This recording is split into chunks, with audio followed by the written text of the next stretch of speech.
Meus queridos irmãos e irmãs, nós podemos dizer que desde ontem e até segunda-feira, que é quando nós vamos celebrar a festa do batismo do Senhor, os evangelhos se completam nesse tema e nesse sentido da epifania do Senhor. Epifania significa manifestação. E como eu já dizia ontem na homilia da missa do coração de Jesus, segundo a tradição da igreja, são 3 os evangelhos ou 3 passagens da vida de Cristo que têm a ver com essa epifania. A primeira de todas, a adoração dos reis magos, que é a manifestação de Deus, porque são homens vindo de culturas diferentes, nações diferentes de Israel, e eles vieram até Jesus. Trouxeram até Jesus os presentes que eles costumavam dar aos falsos deuses, e agora ofereciam a Jesus, significando que estavam deixando a falsidade das religiões pagãs e estavam se aproximando do Deus verdadeiro. O ouro, o incenso e a mirra agora são devidos somente ao Deus do universo que se fez homem, né? Jesus, nosso Deus, a segunda pessoa da Santíssima Trindade, é Criador, mas somente quando nasceu da Virgem Maria se fez Salvador, né? Somente assumindo a nossa natureza humana se tornou o nosso Salvador, e a Ele oferecemos ouro, incenso e mirra, nosso culto de adoração, né, de latria. A segunda passagem do Evangelho que tem a ver com a Epifania é a passagem do batismo do Senhor, que nós lemos ontem uma parte, mas vamos lê-lo realmente na segunda-feira, né? O batismo do Senhor é uma epifania porque ali o próprio Deus aponta para Jesus. É a pomba que vem sobre ele no momento do batismo, é a voz do céu que diz: eis o meu filho, né? Aquele em quem coloquei todo o meu agrado, escutai-o, né? E é o próprio João Batista também que diz: esse é o Cordeiro de Deus que tira o pecado do mundo. E a terceira passagem que tem a ver com a Epifania é o evangelho que nós lemos hoje, das bodas de Caná, que tem tudo a ver com o primeiro sábado, né? Lembrar que Jesus, que nasceu na carne, deve ser manifestado ao mundo. Isso é o sentido da Epifania, né? Nós precisamos pregar este Cristo. É também lembrar que ele veio através de Maria. Nasceu da Virgem Maria. E essa passagem de hoje, das bodas de Caná, coloca isso com uma evidência muito grande, teológica, né? São Luís Maria, que é um dos maiores propagadores da devoção à Nossa Senhora, né, de todos os tempos da igreja, ele tem essa frase logo no início do seu tratado da verdadeira devoção: se Deus quis, né, mostrar ao mundo o seu Filho, ou quis enviar ao mundo o seu Filho através de Maria, ele também quer que nós vamos a ele através de Maria. Ela se transforma na mediadora de todas as graças, um caminho por onde se vai a Cristo e por onde se volta de Cristo, né? E como eu dizia no início da nossa celebração, isso não se faz sem combate, porque seria contraditório nós dizermos que vivemos num mundo de trevas, né? E que Jesus é luz, se não houvesse uma luta entre a treva e a luz, entre a luz e as trevas. Nós sabemos quem é o vencedor da batalha. Está lá no prólogo do Evangelho de São João, que nós lemos na noite de Natal, ou melhor, no dia de Natal, não é? As trevas tentaram envolver, mas não puderam, porque a luz vence as trevas. Veio para o que era seu, os seus não receberam, mas aqueles que o receberam, deu-lhes o poder de se tornarem, né, de serem chamados filhos de Deus, filhos de Deus. Então essa é a nossa grande luta. Sempre que nós pregamos o Evangelho, encontraremos resistência. Onde, Padre, está essa resistência? Aí é que vem a história, né? Vamos para a primeira leitura de hoje. A primeira resistência está no nosso coração. Eu lembro uma passagem do falecido Papa Bento XVI, numas conferências que ele fez sobre o futuro do homem. Ele dizia uma coisa interessante, né? O futuro da humanidade não está na mão dos poderosos. Muito interessante isso, porque nós pensamos que sim. O futuro da humanidade está em jogo no coração de cada homem. É ali que nós precisamos decidir entre o bem e o mal. E é ali onde a luta decisiva, não só da nossa vida, mas do futuro da humanidade, se trava e se salva, ou se perde, né? O início da primeira carta diz assim, da leitura de hoje da primeira carta de São João diz assim: Esta é a confiança que temos em Deus. Se lhe pedimos alguma coisa de acordo com a sua vontade, Ele nos ouve.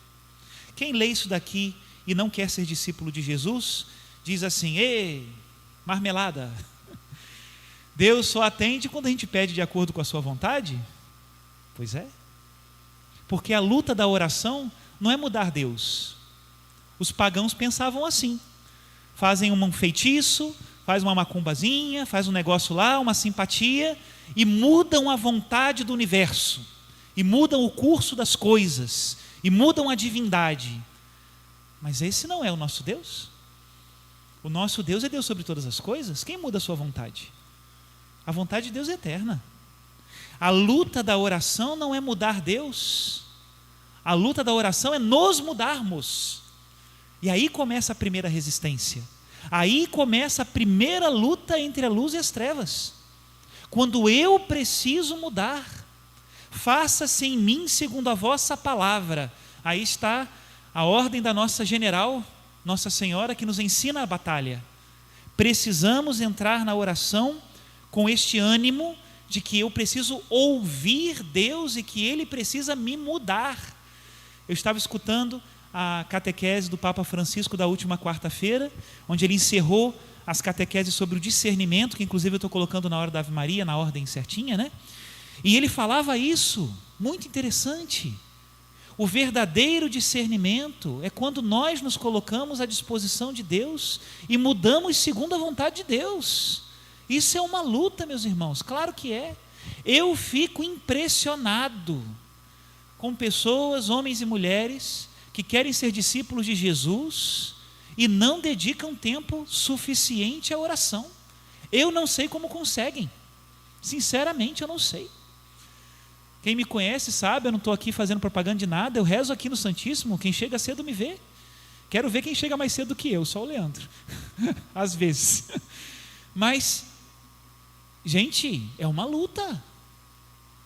Eu não me coloco ali para Jesus colocar uma coroa na minha cabeça e dizer: muito bem, filho bonitinho, você fez direitinho. Não. Eu me coloco ali para ouvir a voz de Deus e o torniquete começa a apertar e Nosso Senhor fala: olha, meu filho, é aqui, ó. É desse jeito, não é assim não. E graças a Deus, a luta da oração é uma luta de salvação. Em primeiro lugar da minha alma, e em segundo lugar do mundo inteiro. Santa Teresinha dizia isso, né? Ela usava aquela comparação de Arquimedes, né? Arquimedes que dizia, me parece, talvez eu esteja errando de físico antigo aí da Grécia, né? Mas me parece que é Arquimedes que dizia: dá-me um ponto de apoio e eu levanto o mundo inteiro. Santa Teresinha usava essa passagem para dizer que isso é oração. A alma que se eleva, eleva o mundo inteiro. Ela dizia usando essa imagem, né? Pois bem, meus irmãos, a oração eleva o mundo quando eu me transformo, quando eu me faço nova criatura, quando eu me coloco diante de Deus. E continua: e se sabemos que Ele nos ouve em tudo o que lhe pedimos, sabemos que possuímos o que havíamos pedido. Esse é o primeiro lugar. Logo vem agora um segundo lugar, que é o meu irmão. Meu irmão também é uma luta para mim. Diz aqui também a leitura de hoje que nós precisamos rezar pelo meu irmão quando o meu irmão peca. Da leitura de hoje é que surgiu na tradição da igreja a palavra pecado mortal e pecado venial.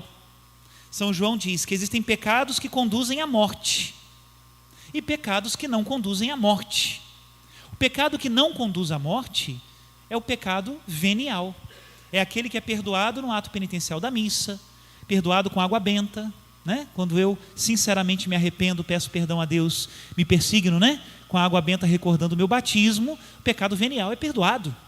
É o pecado que não é nem necessário colocar na confissão, não é obrigatório, é bom colocar, mas não é obrigatório colocar nem na confissão, porque a oração da igreja, pura e simplesmente, já é suficiente para perdoar este pecado, né? Mas existem pecados que conduzem à morte, e aí precisamos do sacramento da reconciliação, e aí precisamos nos reconciliar com Deus, porque aquele que é gerado por Deus o guarda e o maligno não o pode atingir. Então, voltar a Deus, o mesmo ato de vontade que me leva a me afastar de Deus, é o mesmo ato de vontade que me leva a me aproximar de Deus. Quem reza sabe disso. E essa é a luta. Agora, e quando o problema é com meu irmão? A segunda luta. Quando o problema é com meu irmão, eu preciso tentar levá-lo para o caminho da vida. Se eu tenho, independente de qualquer coisa, eu rezo por ele, ponto. Se eu tenho confiança suficiente, amizade, ele confia em mim, isso é importante, aí eu posso dizer alguma coisa. Agora, se ele não confia em mim, se eu vou ser aquele cara que vai chegar lá para arrumar um problema maior, aí é tempo de calar e rezar e converter pelo bom exemplo. Isso é muito importante também. Muita gente perde nessa luta, porque quer colocar remendo novo em roupa velha. Não adianta chegar para uma pessoa que não procura Jesus, que não quer mesmo, que está muito firme nas suas coisas, que não enfrentou a primeira luta e não está a fim de enfrentar, chegar para ela e mostrar para ela uma lista de coisas que ela precisa fazer. Você não pode isso, você não pode aquilo, não come carne na sexta-feira, não sei mais o que, não sei mais o que lá. Você enche a pessoa com um remendo novo, mas ela ainda é roupa velha. Não é por aí. Aqui a gente prega, aqui a gente fala, mas a gente não vai agora começar agora a querer botar todo mundo, não é, no cabide certinho, se antes ele não enfrentou a primeira luta do seu coração e quis se converter. Então, meus irmãos, nessa segunda luta com o meu irmão, jogam em primeiríssimo lugar, o exemplo, o bom exemplo e a oração.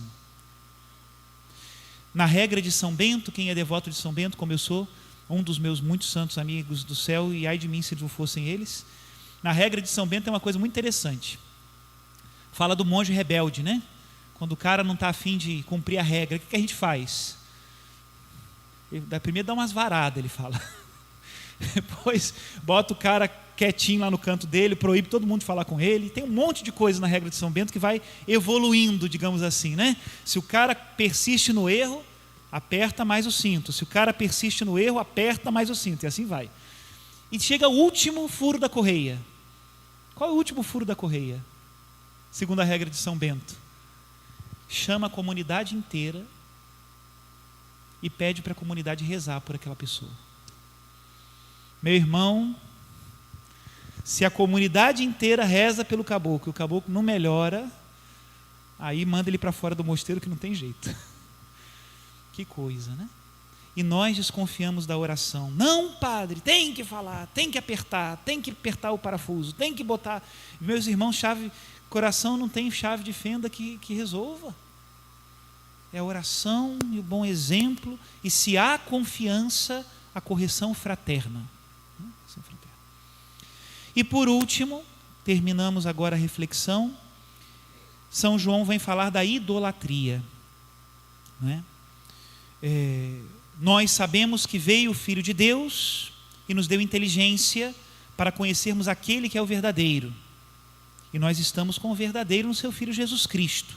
Este é o Deus verdadeiro e a vida eterna. Filhinhos, guardai-vos dos ídolos. Né? E o tema dos ídolos é um tema importante. Infelizmente, uma teologia rasa, né, que interpreta a Sagrada Escritura como se estivesse lendo receita de bolo na cozinha, né? Vai interpretar a idolatria de modo muito raso, né? E aí começa a falar das imagens sagradas e começa a falar de uma série de coisas, como se esse fosse o grande problema, né? Mas a verdadeira idolatria é quando nós colocamos alguma coisa no lugar de Deus. Seja pessoas, sejam sistemas, seja o que seja.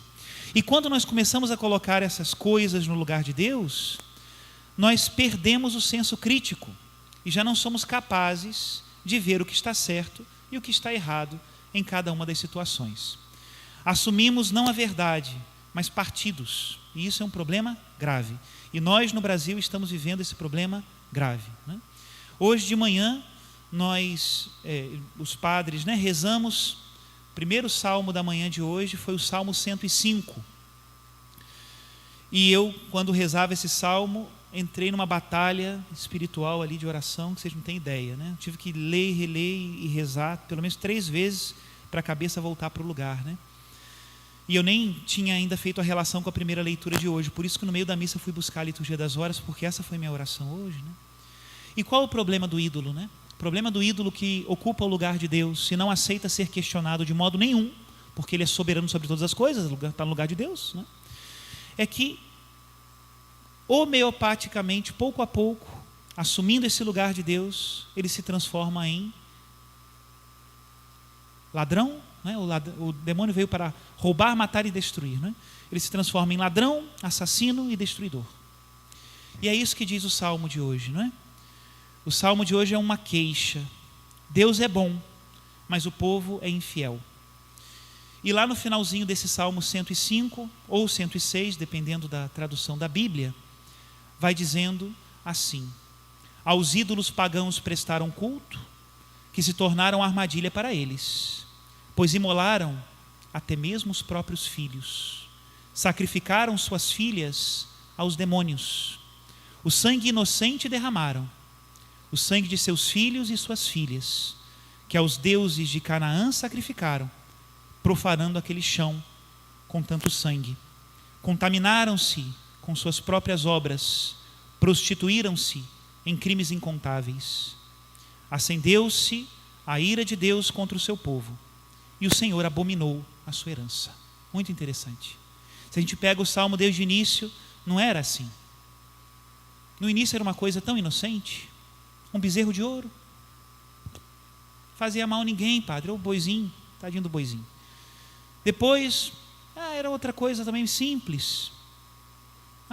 Baal, deus de Fegor, era o deus da fertilidade, como hoje tem muita gente por aí adorando a Mãe Terra e a Pai Universo e sei lá mais o que. Não faz mal a ninguém, é um cristalzinho no pescoço, é uma coisinha que bota no pulso, é um negocinho diferente, é a Mãe Natureza, é coisa natural, é energia, é a lei da atração, não é? Termina com o aborto, termina com a eutanásia, termina com o neomalthusianismo, de esterilizar, lógico, sempre os pobres. Termina sempre com isso. E muito cuidado, porque quando nós perdemos o senso, não é, de proteger aquele que é indefeso e inocente, aí é a lei da selva, vence o mais forte. Peçamos a Nossa Senhora, general nesta batalha, que não nos deixe perder o senso das coisas justas, e que isso está acima de qualquer pessoa ou sistema. A justiça é a justiça, ontem, hoje e sempre. A verdade não muda. Que Deus nos ajude. Louvado seja nosso Senhor Jesus Cristo.